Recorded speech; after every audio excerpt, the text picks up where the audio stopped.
మీరు ముఖ్యంగా అక్కడ ఆలోచన చేయాలి. మీరు తిరుపతి రెడ్డి గారు గాని, రేవంత్ రెడ్డి గారు గాని ఎప్పుడు కూడా ముదిరాజుల ఓట్లు మీరు అత్యధికంగా దండుకుంటారు. ఓట్లప్పుడు ఒక మాట మాట్లాడతారు, ఓట్లు అయినాక ఇంకొక మాట మాట్లాడతారు. ఈ వ్యవహారాన్ని మీరు తప్పకుండా ఈ వ్యవహారాలు మార్చుకోవాలి.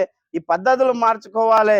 ఈ ఎస్సీ, ఎస్టీ, బీసీ మైనారిటీల పైన మీరు చేస్తున్నటువంటి దాడులను విరమించుకోవాలి. కొడంగల్ ఎందుకంటే ఒక ఎగ్జాంపుల్, ఒక ముదిరాజే కాకుండా మైనారిటీల పైన కూడా మీరు కొడంగల్లో మరి రోడ్డు విస్తరణలో ఆడ మీరు ఇదే రేవంత్ రెడ్డి గారు గతంలో ఎమ్మెల్యేగా నామినేషన్ వేయాలంటే ఆ రోడ్డు దగ్గర ఉన్న దర్గా కాడికి పోయి పూజ చేసి నామినేషన్ వేసేవారు. మొన్న నిర్దాక్షిణ్యంగా సీఎం అయిన తర్వాత ఎలాంటి మైనారిటీలకు సమాచారం లేకుండా నిర్దాక్షిణ్యంగా పోలీసు బలగాలను పెట్టి అక్కడ ఉన్నటువంటి దర్గాను కానీ మసీదాన్ని కూల్చేసిండ్రు. అడగనీకి పోతే లాఠీ చార్జ్ చేసి ఎక్కడక్కడ చేసేసిండ్రు. అంటే మీరు ఎస్సీ, ఎస్టీ, బీసీ మైనారిటీల వర్గాలను మాయమాటలు చెప్పి లేనిపోను అపోహలు చెప్పి ఇది చేస్తాం అది చేస్తాం ఓట్లు దండుకుంటారు తప్పిస్తే పదవుల వరకు వచ్చే వరకు ఎస్సీ, ఎస్టీ, బీసీ మైనారిటీ వర్గాలను మీరు పక్కకు నెట్టేస్తున్నారు.